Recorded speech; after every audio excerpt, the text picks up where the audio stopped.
Introduction to Statistical Learning, Chapter 11. We're in the conceptual questions, question number 7. And then in the book, there's a little hazard warning next to this question. I note that with a red exclamation point, suggesting that maybe it's a little bit more difficult than the other questions, but it's not that bad, as we'll see. And what we're going to do is derive a couple of equations that are given in the book. I should have reproduced them here, but we derived them, and they are, let's see, here they are, right? They're down here. This one, which equals this one, and this one, which equals this one. So we derive those with the data presented here in table 11.1, which I've copied from the book and pasted here. Yeah, okay. So in question A, here's question A right here. So we assume that there is no difference in the survival functions of two different groups.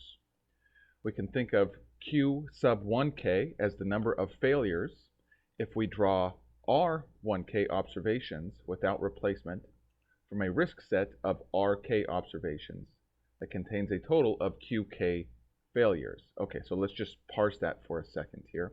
Remember that Q is the number of events at a given time point, and R is the number at risk just before that time point.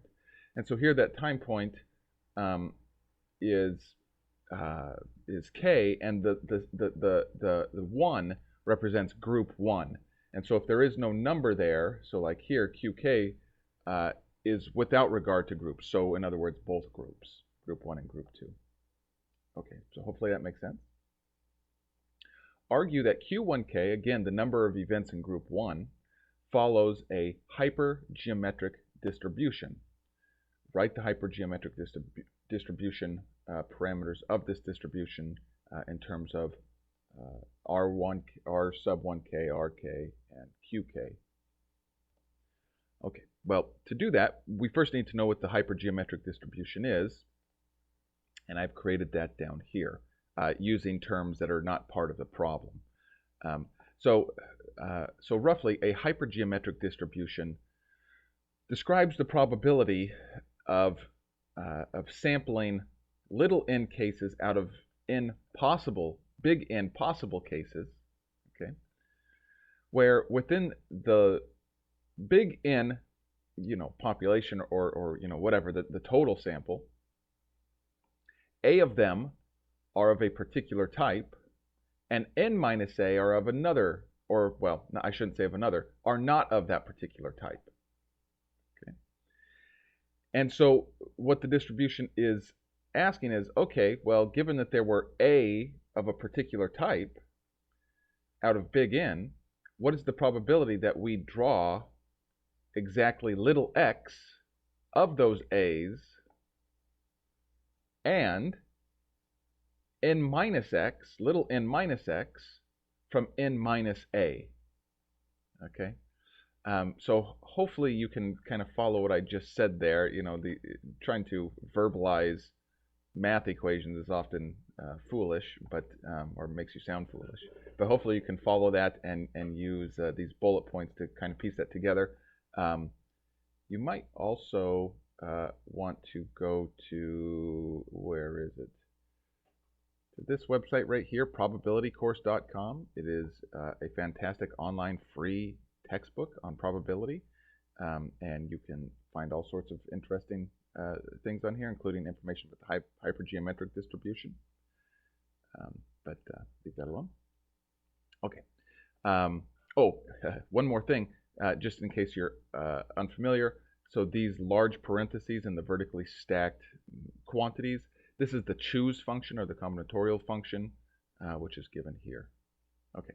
So now if we apply this to our scenario, we get a we'll fill in the blanks here in a second.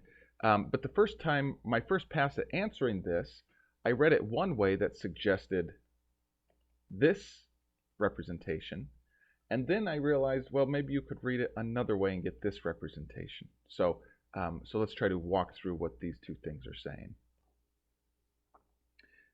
Okay, in the first representation, I read the question to say we had R sub k total patients, of which Q sub k had an event. And then we want to know the probability that, given that, using the word given here is a little bit fraught, but I'm going to say it, given that we have R1k that were in group 1, what is the probability that we drew or observed Q1k events in that group, and then all other events in the other group? Okay, so that's roughly what we are, how all of this maps. And again, hopefully you can follow the bullet points to make sense of what I've said here. But in the second representation, I realized that that we could think about this slightly differently. So instead of partitioning the QK events, right, we could partition based just on group 1, right? So we had RK at risk, and then we're looking for the probability of Q1K events where we just sampled. Well, how do I want to say this? Where there was QK total events in the entire set of observations here. Okay.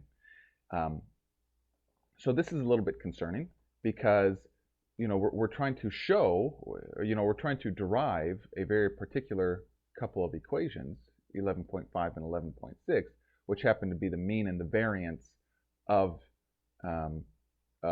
probability of Q1K, and so which one is correct here? And that's what we do in part B, and it turns out that it doesn't matter, that we get the same answer for both of those, okay? So, so the expected value of a hypergeometric distribution, which I'm just generically calling x here, is given by this, okay? Where I'm referencing the generic representation here, right? So it's the total number of observations, big N, divided by the product of how many were sampled and how many were of the particular group or classification that you were interested in. And when you translate those to our language of R's and Q's, you get this, and that's, or you can rearrange that to get this expression, which matches 11.5. And so this comes from our first representation. Now, if we use the second representation, we get the same expression, okay? But the A's and the N's just represent something slightly different than the big N's, okay? So, I'll let you go through and map those out. And then the same thing with the variance. So this is the expression for the variance of a generic hypergeometric distribution. And then when you go through mapping, our language of Q's and R's and N's, or Q's and R's, I should say, you get this expression, and that exactly matches 11.6. Or if you use this alternative representation, you get the same thing. So again, I'll let you go through and map out what needs to be mapped out to convince yourself that that we do in fact get 11.5 and 11.6 out of both representations of the problem.